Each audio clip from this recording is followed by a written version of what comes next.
ಅಲ್ಲಿ ಯಮನ ನಿಂತದ. ಹೀಗಾಗಿ ಇವತ್ತು ಎಲ್ಲರಿಂದ ದೂರ ಆಗಿದೆ. ಅಮೇರಿಕಾ ಕೊಲ್ಲಿ ರಾಷ್ಟ್ರದಿಂದ ದೂರ ಆಯಿತು, ಯುರೋಪಿಯನ್ ಯೂನಿಯನ್ ದೂರ ಆಯಿತು, ರಷ್ಯಾ ಚೈನಾಗಳಿಂದ ದೂರ ಆಯಿತು, ಎಲ್ಲ ರಾಷ್ಟ್ರದಿಂದ ದೂರ ಆಯಿತು, ಸ್ಕ್ವಾಡ್ದಿಂದ ದೂರ ಆಯಿತು, ಎಲ್ಲ ಕಡೆಯಿಂದ ದೂರ ಆಗಿ ಇವತ್ತು ಏಕಾಂಗಿ ಆಗಿರುವಂಥ ಈ ಏಕಾಂಗಿ ಒಬ್ಬ ಕಾರಣಕರ್ತರು ಯಾರು?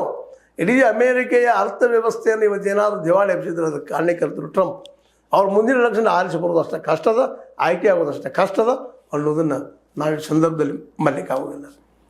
ಒಟ್ಟಾರೆಯಾಗಿ ಟ್ರಂಪ್ ಇವೆಲ್ಲ ಇಲ್ಲಿವರೆಗಿನ ಬೆಳವಣಿಗೆ ನೋಡಿದಾಗ ಮಾತುಕತೆಯಿಂದ ಬರಲೇಬೇಕು, ಬೇರೆ ಅದಿಲ್ಲ.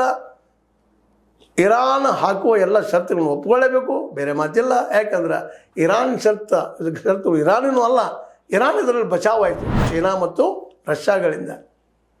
ಚೈನಾ ಮತ್ತು ರಷ್ಯಾಗಳ ಡಾಮಿನೆನ್ಸಿ ಮುರಿಬೇಕಂತ ಯೋಚನೆ ಮಾಡ್ತಾಯಿದ್ರು, ಹಲವು ವರ್ಷಗಳು ಯೋಚನೆ ಮಾಡ್ತಾ ಬಂದಿದ್ರು. ಅಮೇರಿಕ ಡಾಮಿನೆನ್ಸಿಯನ್ನು ಮುರಿಬೇಕಂತೇಳಿ ಇವತ್ತು ಮುರಿದು ಹೋಯಿತು. ಆದರೆ ಈ ಎಲ್ಲ ಸಂದರ್ಭದಲ್ಲೇ ನಮ್ಮ ಮೋದಿಯವರು